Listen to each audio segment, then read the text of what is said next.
Gone are the days of the "because I told you so."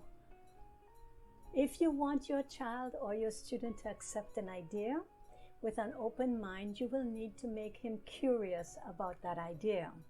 Here is one parent's testimonial. She said, "I placed a piece of sautéed bok choy on my 4-year-old son's plate and said,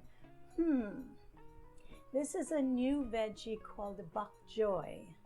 I wonder what you'll think about it." He examined the suspicious veggie while sampling some more well-known items on his plate. He circled back after a few minutes and willingly tried it on his own time, at his own pace, at his own will. After his brave bites, I followed up with, was it crunchy? Soft? To which he replied, "Soft. I like it." She nodded. Curiosity opened my son's brain and body to new ideas and new possibilities. No force, no struggle, no "try it or you will surely like it" required. These would have been futile attempts to control his dining experience. When our children's brains and bodies sense controlling energy, they go into defense and protection mode, such as, "I'm not trying that," and they tightly close their mouths. Curiosity is the key to learning.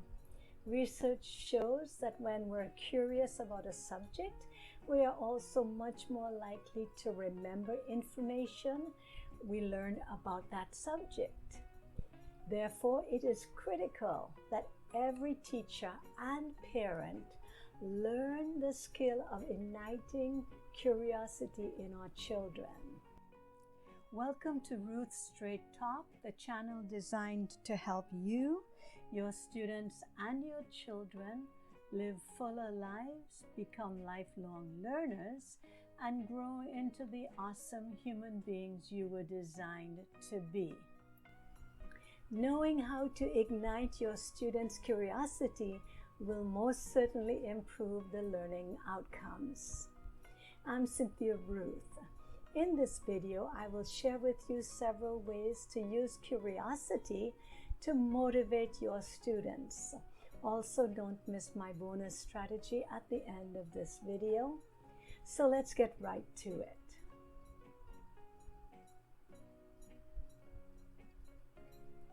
From birth, children are curious as they examine their environment and the people around them to make sense of this new and exciting world. And this curiosity can continue throughout their lives if we continue to invite them to be curious and to explore their surroundings. When we plant the seeds of curiosity, it gives our children space and freedom to discover who they are, their likes, their dislikes, and their preferences. We can choose to plant seeds of curiosity throughout the day to see what grows. Their brains and their bodies feel safe, open, and in the present moment. Curiosity motivates our little ones to explore, learn, and grow. Research has shown greater curiosity is associated with better learning.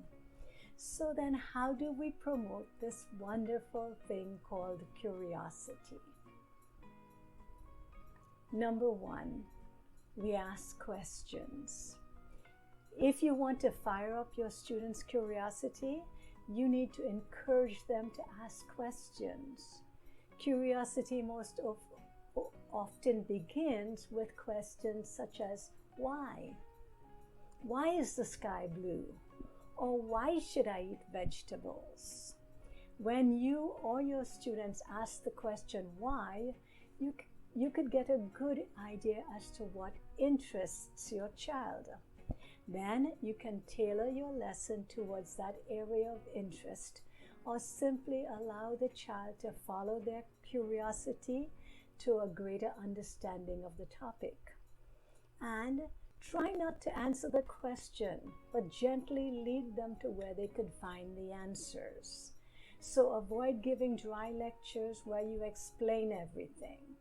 Instead, try designing your classes so that you are posing questions either implicitly or explicitly, and then leave openings for the students to participate, to ask questions of their own about what they are learning. Think of one activity or habit you would like your child to practice. How would you typically talk to them about this activity? Then use one of these sentence starters to create a question to foster curiosity and exploration. Your question could begin with, I wonder, or what if, or how can we? Here are some examples of how to motivate your child through curiosity that can easily fit into your day. Number 1, playing independently while you do the laundry. Instead of saying, find something to play with, I have to get the laundry done, you could stay and say, I have to fold the laundry. I wonder what your imagination wants to play with. How about you want your child to try a new food? You might say, just try it, you'll like it. Or instead you can say, I wonder how it'll taste for you. Do you think you might like this? Number 3, what about doing homework on the computer? You could say, do your homework in the kitchen where I can see you. Or you can say, I wonder what's the best place in the house for you to do your homework. How about if your child is just merely struggling to zip up his jacket? You can say, here, let me help you. Or you can say, what if we tried a different way? May I show you what I'm thinking? Or if you're cleaning, you want your child to be cleaning up the toys that they left around the house. You could say, we have to go soon, so clean up your toys. We can't leave until everything is cleaned up. Or instead you could say, how can we have fun while cleaning up the toys? Got any ideas? And then let their curiosity expand into what you would actually have them to do. Number 2, allow the child some unstructured time to answer the questions that they have. Some of the child's questions could take you by surprise and may not go along with what you intended. However, all questions demonstrate a curious mind. So, don't dismiss questions just because it does not fit into your lesson plan. If you can't fit the question into your lesson, then you should make sure that there is some unstructured time in class to tackle these unexpected questions, or to establish a system whereby unexpected questions can be stored for later, like maybe on a whiteboard or an online document that you could visit after the lesson or after that unit is complete. Here are 2 things you must never do when dealing with a child's curiosity. First of all, never shut down a child's question as if it was unimportant. And number 2, never answer your child's questions. Instead, build your child's curiosity, which would wane if you keep giving them the answers. Build it and allow them the time and the interest to pursue those questions. So you might lead them to where they would find the answer, but don't give them the answer. Let them explore the answer and come up with added knowledge, added interest, and a curiosity that cannot be contained. Number 3, be enthusiastic. Create an atmosphere of enthusiasm. You may have taught this lesson many times before, but you're excited to show this particular group of students what you found and eager to hear their take on the subject. The more you demonstrate your own enthusiasm for discovery, the more likely your students will be curious about what you're teaching. Even if you know all the answers for the given lesson and no unanswered questions arise, try to recapture curiosity you felt when you first learning and when you were first teaching this lesson. Number 4, create time to consider and reflect. While curiosity fuels the discovery, students need time to assimilate what they have learned. How does this fit into my world, they may ask. Curiosity can remain active even when you're more passive, particularly in quieter moments when you can go over what we've uncovered and consider what it all means. Make sure you give your students time for this level of reflection. Help them to develop journal entries or build a portfolio of pictures about what they've learned.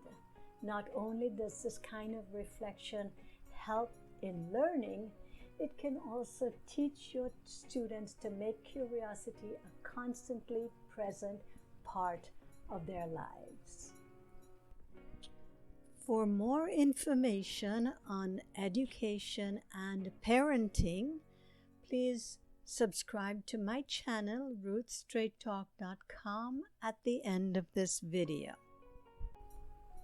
The bonus strategy, be patient. So often we are short on time and patience, and instead of encouraging curiosity, we lead by giving the students the answers and cajoling them to move on.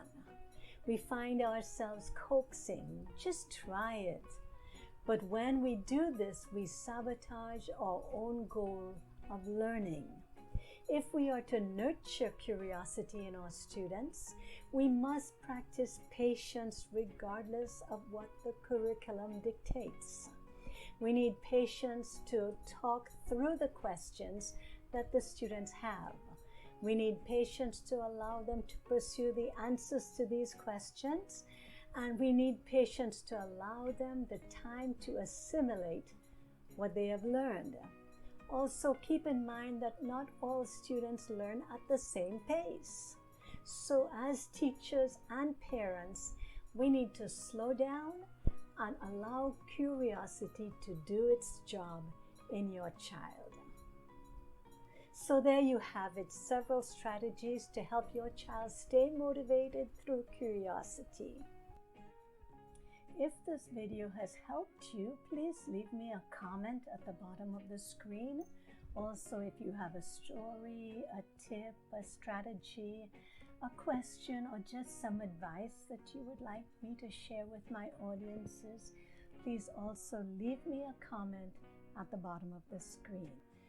Click on these videos above for more awesome information on education and parenting. As always, it is a pleasure to have you visit with us at rootstraighttalk.com. Happy learning. Until next time, goodbye.